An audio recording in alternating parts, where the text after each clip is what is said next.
সকাল থেকে বিকেল ৪টা পর্যন্ত স্বাভাবিক থাকার পর উত্তপ্ত হয় ঢাকা বিশ্ববিদ্যালয় ক্যাম্পাস।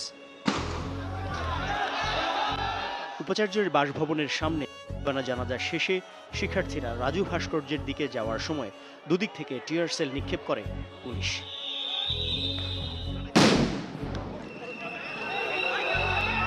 বেশ কয়েকটি সাউন্ড গ্রেনেড বিস্ফোরণেরও শব্দ শোনা যায়।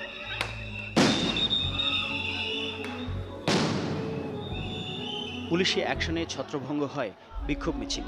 কলাভবন সহ বিভিন্ন দিকে ছড়িয়ে পড়েন ছাত্রছাত্রীরা।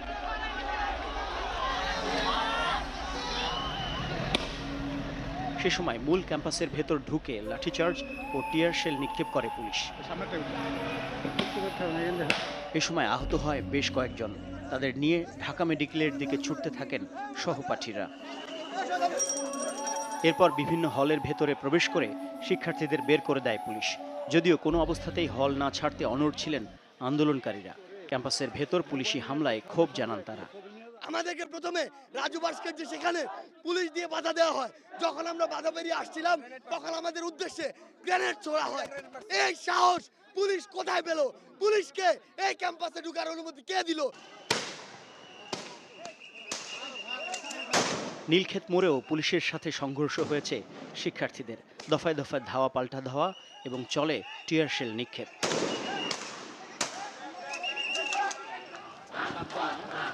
তবে সংঘাতের আগে ঢাকা বিশ্ববিদ্যালয়ের সব হল নিয়ন্ত্রণের দাবি করেছিলেন কোটা আন্দোলনকারীরা। ছাত্রলীগের কয়েকজন নেতাকর্মীকে বেধড়ক পেটান শিক্ষার্থীরা। এদিকে সকালে পুলিশ ও বিজিবি প্রহরায় রেজিস্ট্রার ভবন থেকে ভিসির বাসভবনে যান সিন্ডিকেট সদস্যরা। সে সময় বেশ কয়েক ঘন্টা ধরে সেখানে বিক্ষোভ করতে থাকেন শিক্ষার্থীরা। হল ছেড়ে দেওয়ার প্রশাসনিক সিদ্ধান্তের প্রতিবাদ জানান তারা। ভিসির পুরো বাসভবন ঘিরে তখন শতাধিক পুলিশ, বিজিবি ও র্যাব সদস্যদের কড়া পাহারা।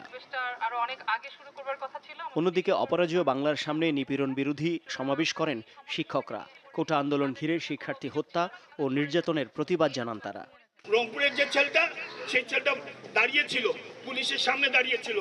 কি জন্য দাঁড়িয়েছিল? তার আত্মবিশ্বাস ছিল যে পুলিশ অন্তত গুলি করবে না। আমাদের ছাত্রদের উপর যারা গুলি চালিয়েছে, মেরেছে, এটা হচ্ছে ফৌজদারি অপরাধ, এটা হচ্ছে মার্ডার, এটা হচ্ছে কালপাবল হোমিসাইড, এটা মৃত্যুদণ্ডযোগ্য অপরাধ।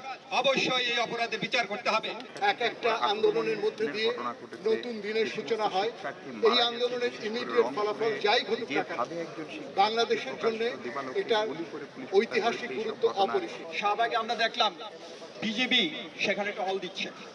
বলি, বাংলাদেশের সীমান্ত কি এখন শাহবাগ পর্যন্ত এসে ঠেকেছে? সমাবেশ শেষে শিক্ষকদের কয়েকজন ভিসির বাসভবনের ভেতর ঢুকতে চাইলে বাধার মুখে পড়েন তারা। তবে অবশ্য অনুমতি পান কয়েকজন। পরে বেরিয়ে প্রতিক্রিয়া জানান তারা।